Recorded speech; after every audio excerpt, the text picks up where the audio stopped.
Get my streamer voice ready. Just I would say let's start off with just a quick overview of what's new and what's happened, because I don't think a lot of people necessarily keep up with as much with first of their newest stuff. If you guys Okay. want like a brief overview. Okay, sure.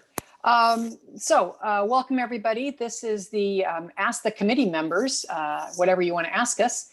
And it is November 14th. We're into the swing of robotics across the United States. As you know, some places are opened more than others across the United States. California is definitely tighter than others. So there are places that are already starting to do events in person, although it's limited to maybe the 3 people on the field plus a scorekeeper kind of thing. So they're really working on limiting it.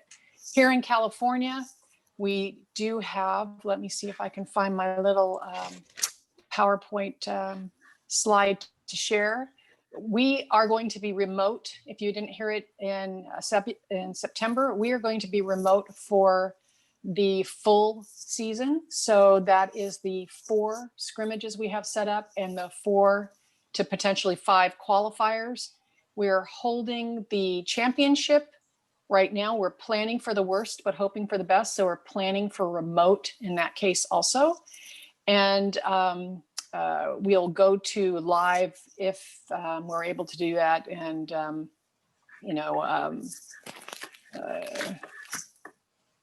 the state lets us do it. So here is, let me share my slide.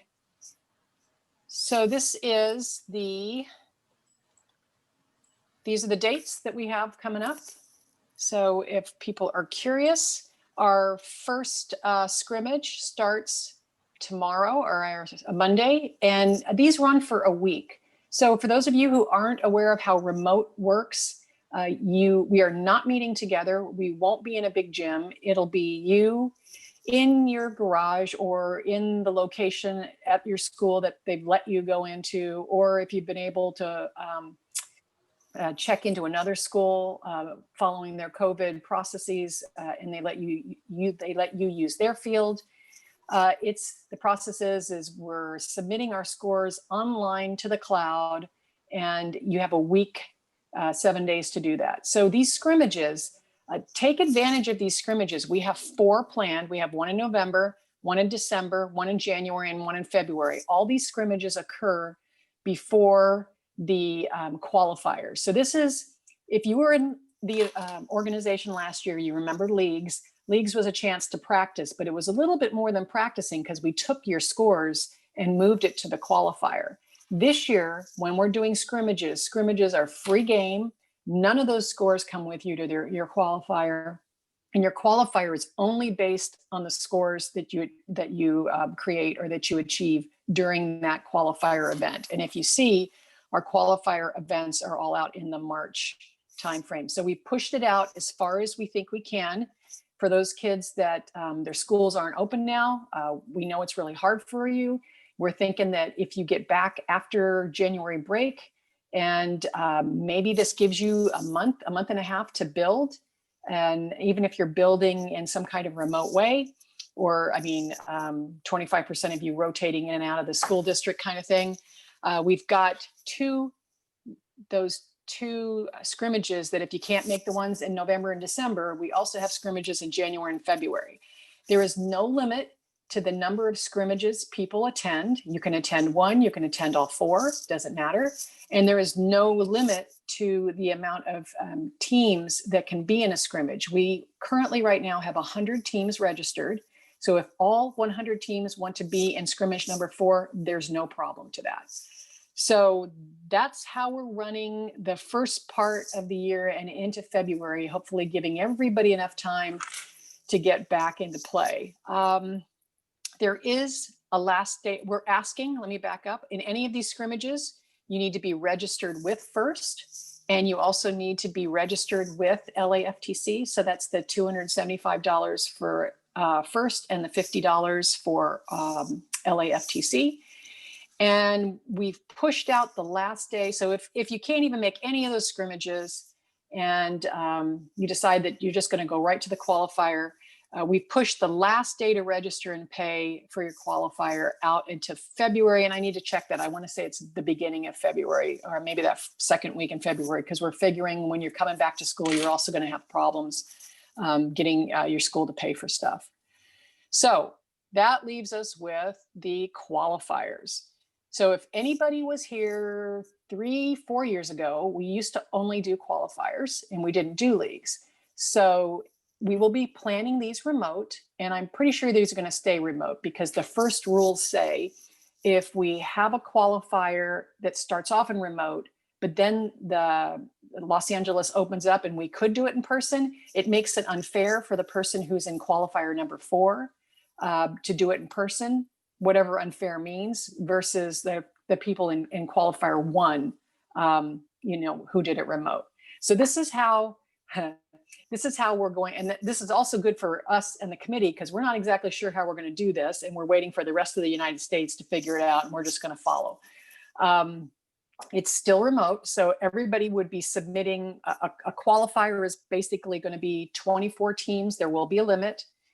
You're only allowed 1 team or 1 qualifier at this time because we already have 100 teams and we can only fit 25 teams in a qualifier, even though it's remote. And I'll tell you in a minute what the limiting factor is. So it's 1 qualifier per team. We'll open up qualifier registration most likely in January or February, and it'll be like a website or whatever, a monkey tool, whatever, a survey monkey thing where you say my first choice, my second choice, my third and fourth, and we'll try our best to get you your first choice. So qualifiers, we have 25 teams. You submit your score. The qualifier is on March 6th. So back it up 7 days from March 6th, and that's when your scoring window opens. So I'm looking at March 6th. So starting on Sunday, February 28th, I know that's 6 days, but we're still figuring this out. The window opens and you're allowed to submit your 5 scores over those 7 days. We want everybody to be done with submitting their scores, all 24 of those teams, 5 scores by the 5th of March. So that's the day before the event, which is on the 6th. So that's kind of the same way as it runs for a scrimmage, but this time your scores count. Now we come to the judging part. So all of you guys who are so familiar with Zoom, we are going to be doing Zoom judging. And that's what is the limiting factor why in a scrimmage I can have 100 of you guys, because it doesn't matter. But in a qualifier, I can only have 25-ish because we have to do judging for everybody and get it all done in that Saturday, in this case, March 6th, and get it everyone evaluated and determine who the winners, first, second, third place are for each of those. So recall how we used to do the 5-minute interviews. And so this is still kind of fuzzy. So we'll get better direction come December. Everyone gets their 15-minute time slot with a judging team.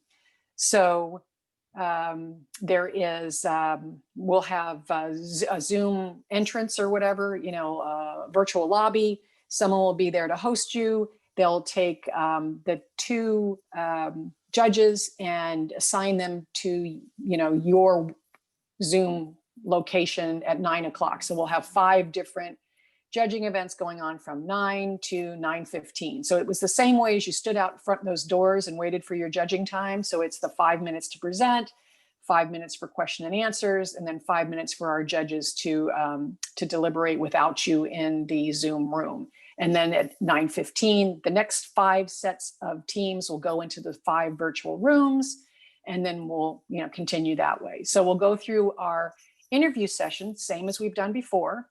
And then our judges will have a deliberation period, trying to understand what everybody saw. And we're still trying to figure out what you get to do in that 5 minutes. I'm assuming you can do a 5-minute practiced speech. Some teams like to come in and everyone has something to say, or you could just come in and get questioned and answered by the judges, kind of the same way as we used to do last years in the past. So I'm assuming that's what's going to happen. So judges deliberate a little bit, and then they'll want to do pit interviews. Well, we don't have pits, obviously, but we're going to set aside time for every one of those 25 teams for callbacks, let's say. So 2 more judges, might be the same 2 judges, might be 2 other judges will, let's say your Zoom time is at 2 o'clock, or I'm not your Zoom time, your callback time or your pit time is from 2 to 2:15. And we'll let you know all of this on the Friday before, by the way. So you'll get ready and the judges will come in and they'll ask you additional questions, more clarifying questions. So we'll go through, everybody gets a pit interview or gets a callback, which is, again, why it takes us, why we're limited on how many people we can do. We'll do final deliberations. The judges will decide who the judged award winners are. And at the same time, we'll have looked at all your scores from Friday. So the week that you've submitted all your scores, all 25 of you, those scores get put into the system, and that it is a highest points to lowest points list. So the first ranked team, so we're just going to go first ranked, second ranked, third ranked, and we'll follow the trophy order the same as is in the remote game manual so it's what's the award there? What's the big award? Inspire. Inspire. So Inspire goes first, and then it's first ranked team. So whoever has the highest amount of points submitted through the remote scoring system. And then it's Inspire number 2, second place. And then it is the second ranked team. So you'll probably have picked it up that there is no alliance selection. There is no playoffs. There's nothing like that. The scoring, the performance, the floor performance is solely based on your individual performance and not being played against anybody else. So that's the overview. There's still a lot of holes. We're not really sure how we're judging people. We're not sure how the engineering notebooks get to us. There is supposed to be a tool, not a tool, but like an upload where you upload your engineering notebook to us, your control award 1-pager form to us. And it's not in Zoom, but it's in another tool. I'm not, they're building this tool. That's another reason why we're happy to not be doing this until March, because that tool is not ready yet. And we're probably going to be doing your interviews in this other tool. I think it's called Remote Hub, and there'll be video capability. So that's kind of the summary. And we are, if you look at the presentation, we are having a reboot kickoff. So if you missed the kickoff in September, or you want to hear what's changed since September to December, because things are changing, we will go back through the presentation again and clean it up with any new news from first. So that is basically the overview of how we're going to do things. I don't know if, do we have, can you tell if we've got 7 participants? I don't know if, that's all I had to present. So if people want to ask questions, or. I mean, I think it's a lot of people don't know what to ask because everyone's just kind of waiting on I know. So I just thought of a couple. You answered a lot about, the judging, because I've gotten just independent questions about like, so what's judging like? And I tell them I don't know, except that it's over Zoom. Well, Zoom-like, yes. They won't let us use Zoom because they believe there's security violations using Zoom. So we won't be doing that as a first organization. But think of, and I'm having a hard time picturing this too, but I'm assuming that each of you will get, so team 1, 2, 3, 4, your judging time is at 8 o'clock in the morning from 8 to 8:10. And you will get notification ahead of time through, I believe it's this remote hub, and everything goes through your dashboard on your first login. So you go to the LA first inspires.org or whatever their website is. You have to log in, and there it gives you your dashboard and it tells you the events that you've signed up for. So your QT number 1 will show up, and that's how we communicate, I believe, back and forth to you. Your time is 8 o'clock. I'll just keep using Zoom, even though it's not that. Your Zoom dial-in number is, you dial into Zoom, but your ID number is 1, 2, 3, 4, 5, 6, 7, 8. And so if you have a team of 10 people, all 10 of those people should get the same invite with the same login number, the same ID number. And so you'll all log in at 8 o'clock, and we'll be doing that in 5 different rooms. And the judges will be talking to people from 8 to 8:15, 8:15 to 8:30, that kind of thing. Now, First is also changing how much time they think we should or shouldn't use. So that could change. Instead of 15 minutes, they're thinking maybe it's 30 minutes and we do our some other reviews with you guys too at the same time. So I'm not really sure how that's going to work, but you will be notified ahead of time what time your time is, what your ID is to log in to the camera, and you can do it off your phone. Amanda, I think other people might have said, if you guys are okay, if your school or your parents or whomever say it's okay for you to be together in a room and you want to wear your face masks and you have your robot, that's a good idea too. You can do that either, or you can all log in separately from your own houses. Would recommend, and I'm just kind of guessing ahead, that we want your robot there. This is a good opportunity because we don't get to see your robot at all.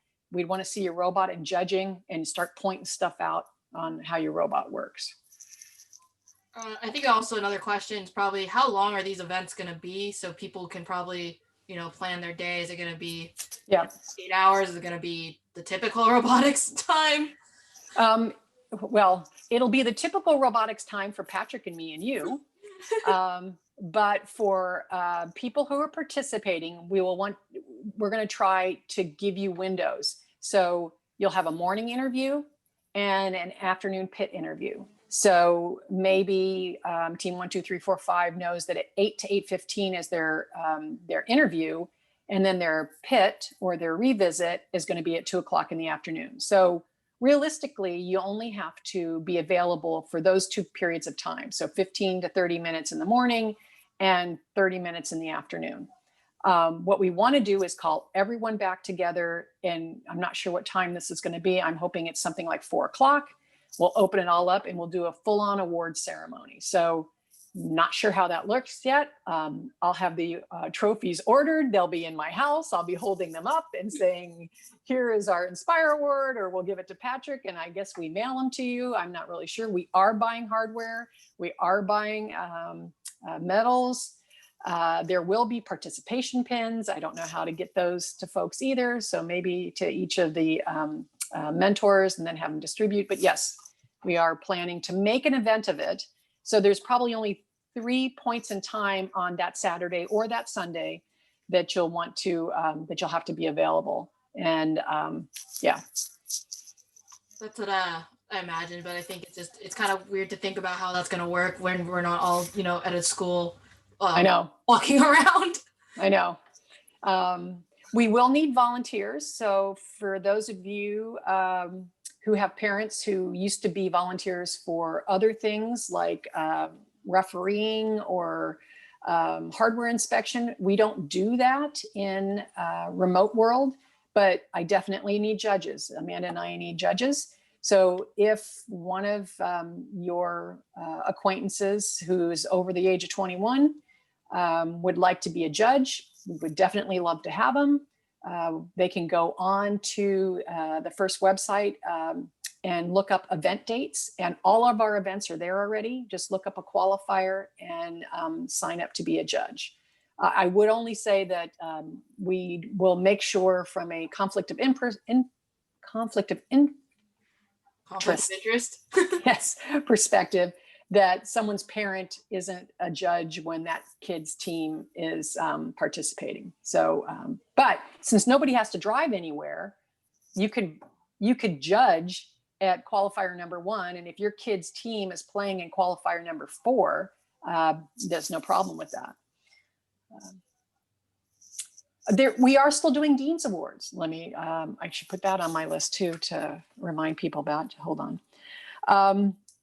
So Dean's is no change to the way it was last year. So each team can nominate 2 candidates, either a sophomore or junior, and you submit it through, go to the FIRST website. There is a document that explains how to do this. So it's the same as they did last year. We will be doing interviews with 2 adults. We'll ask you questions for 5 minutes or so of what FIRST means to you and how FIRST has inspired you and that kind of thing. All of this is in the documentation that explains what the Dean's Award is. If there are any adults who would like to be Dean's interviewers, I really could use some help there too. So, or even alumni who are, I have to look at the rules. I think you have to be over the age of 21. So It's all sorry about, now. it's all 21 now. Yeah, you have to be over the age of 21. So if you're an alumni, it's even better because you know what it was like to be on a team, and it's helping understand each of these kids and who really represents the best for LA, the 2 best candidates that we submit then to FIRST headquarters. So I'm not really sure how the timing is going to work with that. My guess in the past, it was if your event was in January, you had to have your teams, your 2 kids submitted 30 days prior or something like that.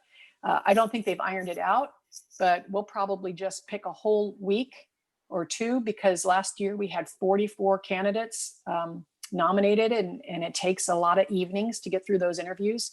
So I'm looking for probably 10 adults who want to interview anywhere from 10 kids each because I have to have 2 adults per. So that's where most of the volunteer will be coming in this year, judging and deans, which is also a type of judging.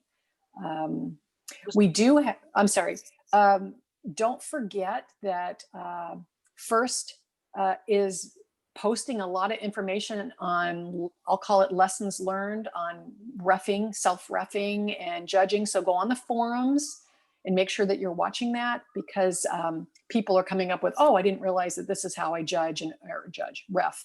It's because you self-ref yourself this year. Just a quick note about Dean's List. I was going to say that's primarily on the weekdays versus the weekends when Yes. they judge. So typically it's like 7 to 9 or something like that. Right. And that helps for a volunteer to understand, yeah, it's not a whole Saturday. And that was just by convenience. We've done it that way. It's not a FIRST rule, but it does take 2 or 3 or 4 weeks of weekdays, weeknights to do that because we only set aside an hour and a half to do it and two times a week kind of thing. What other questions do you think might have popped up? I think people are I don't think people are as worried about the fairness factor. I think a lot of people are like, hey, that's not cool. I think people are going to be primarily honest about scores. Yep. And I don't think that's a huge concern.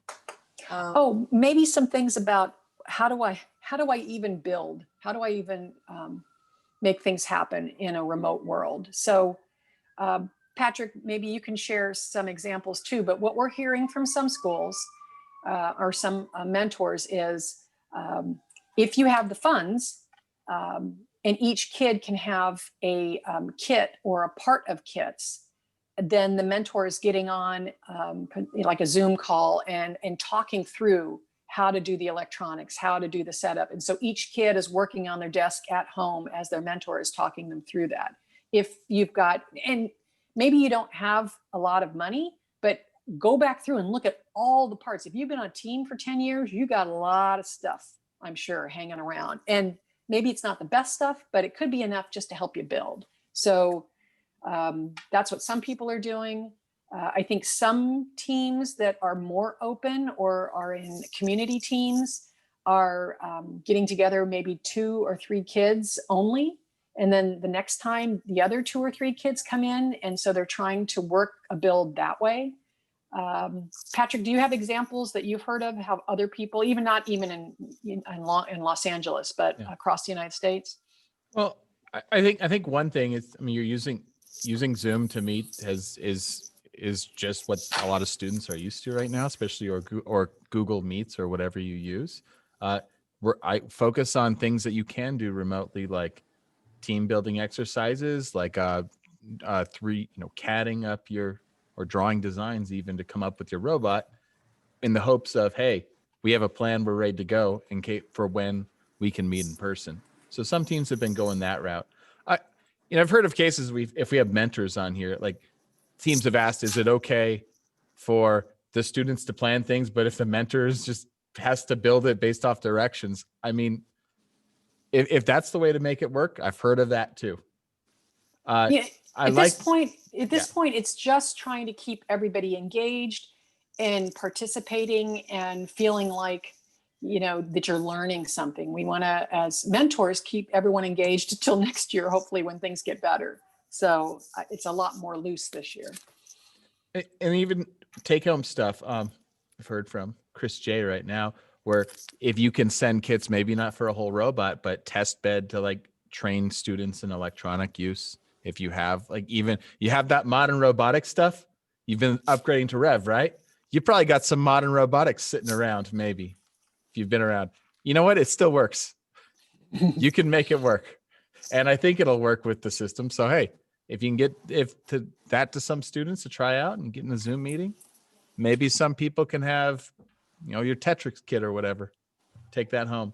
I mean, for me, I'm trying to build some kits right now to send home to some students because our school has a lot of stuff built up over the years. So, like Teresa said, see what you can do and maybe take some parts of it home, just to keep practicing.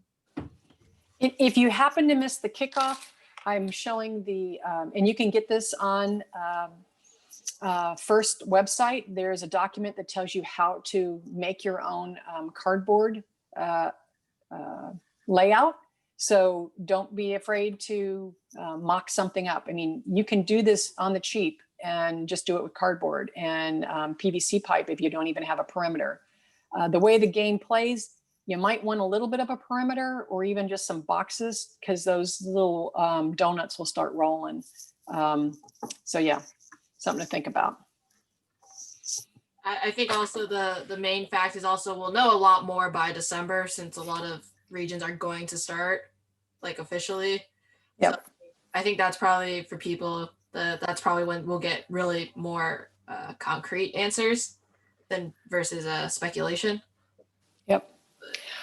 So we've been talking a bit. Cindy Presswood is on the phone, and she is one of our lead judges. Cindy, have you heard anything that you'd like to add with regards to how judging might work? Because you've been getting information from headquarters. Nothing concrete yet. Okay. All right.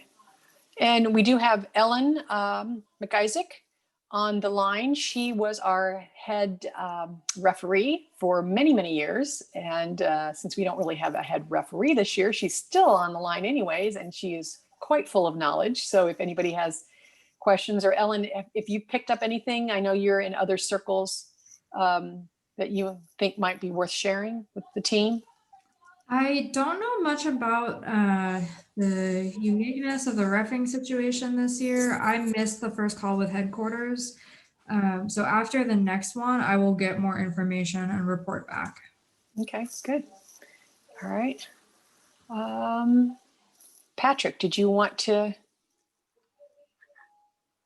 share anything else that you might have heard? What's going on with League I? You're the host there, so. It's funny. I know I'm a teacher, and there's a lot of school-based teams in our area too that don't know what you're doing right now, and I think there's always challenges to recruiting and stuff. That's one big thing for some of the other mentors at my school. Like, hey, how do you recruit kids when we don't see them? I haven't heard much lately about what people are doing. But we're still kind of remote out here, so I don't know yet. So I don't know if people are curious, but at least let me just hide some of this stuff. Hide. This is our keeping track list of who's registered so far. And so if I look at, we have a few people in our A1 league and the Marlboro League. So 1, 2, 3, 4, 5, 6, 7, 8, 9, 10. We've got a lot of people starting to register in Marlboro. So there's 10 there. Eula League, 1, 2, 3, 4, 5, 6 in Eula. Compton started to enroll. I think there's 6 or 7 there. our Temple City team, the C1 League. Ooh, there's a few there too. 1, 2, 3, 4, 5. Looks like another 10 maybe. C2, I know this has been tough. This is the Monrovia School District, largely. It looks like they've got probably 5. San Fernando Valley, that's not bad either. 1, 2, 3, 4, 5, 6, 7. 7 in San Fernando. 3, 4, 5, 6. Webb's got 8. And the Heritage Group, 1, 2, 3, 4, 6. I knew they've got problems with their school district opening, so there's only like 6 there. And Palmdale, you've got a few. 5 in Palmdale, and then Orange County starting to open up. Oh, more than I thought. So it looks like 6 or 7 there. And Ventura. So Ventura is, we got a whole bunch of people that were in our FRC organization that are now in FTC, since it's not as easy for them to play.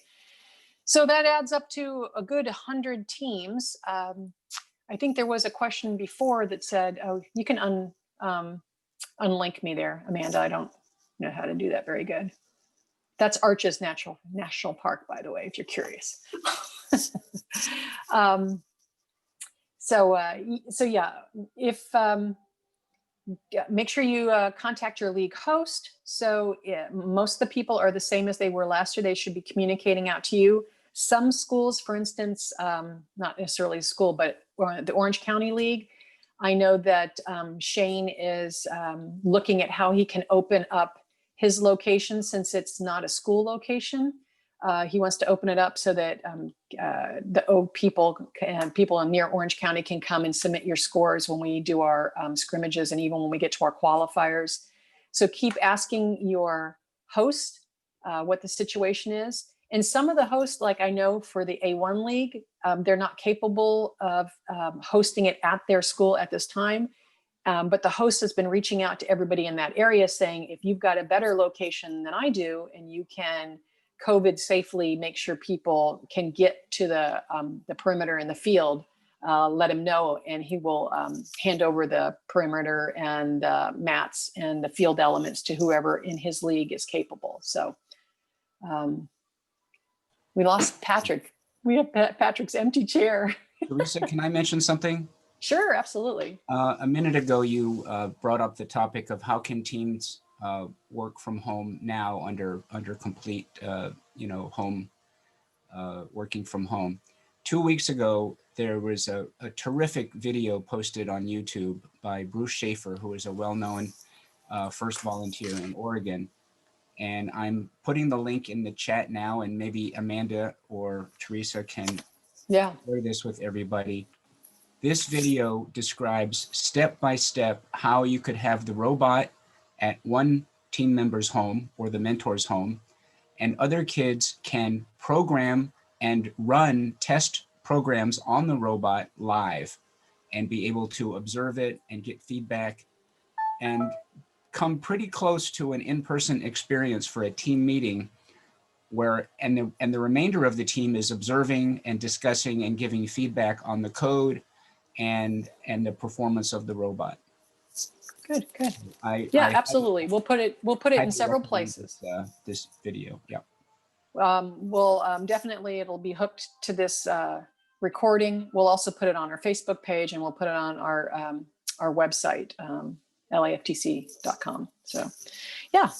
And Chris J, I know that you're starting to do things remote. Did you have things that you might be able to share? I didn't know if you wanted to talk or not, so I kind of summarized some of what you told me. Thank you. But no, you said it correctly that I encourage teams to dig through your existing resources of the material you have. You may be surprised to find that you can put together a number of test bed kits.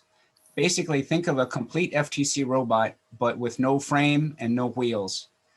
That's still a robot that you can practice programming and controlling. If you've got new students who have just joined FTC this year, or if in the past they never had a chance to learn the programming, this is a perfect opportunity to learn how to program motors, servos, and sensors using the blocks programming or the OnBot Java software. You've got plenty of time at home to work with this. All you need to do is assemble a test bed kit and get it to the student's home. You can have, if you can do that with a number of students on your team, and you could have one other student who is experienced or the coach or mentor guide the students through a simple curriculum on hooking it up and getting some simple blocks programming running. It's a great use of your time at this point in the season. Oh, I do want to change gears just a little bit, and I'm going to go back and share my screen. Hopefully, you are all familiar with our website. So for those of you, it is, screwing this up for me for a minute. Let me drop it down. firsttechsocal.org. So make sure you go there. We've really done a good job, I think, this year trying to keep this fresh and giving you new information. So on your landing page, it shows our remote scrimmage is coming up. Remote scrimmage number 1 starts in a day. So we got a nice countdown clock there. If you want to participate, please sign up here. So I need to know that, well, actually Aaron needs to know that you want to participate. So it will take you to a scrimmage sign up. What's your team number? What's your team name? And if you can fill this out quickly and it tells you, have you registered or not? Are you done? And which scrimmages do you want to, to participate on? As I mentioned before, you can click every one of these or just one of them or whatever, and then just let us know. So that's how we know that you want to be part of the scrimmage. And then what happens is we tag you in the software tool, the upload tool. So on the website, we have how to upload scores, and I'm looking for it for a minute. I'm sure it's in here somewhere. And you'll want to take a look at that, because that is a really good YouTube video of how to, what's in a remote event. That's, I should have tagged this.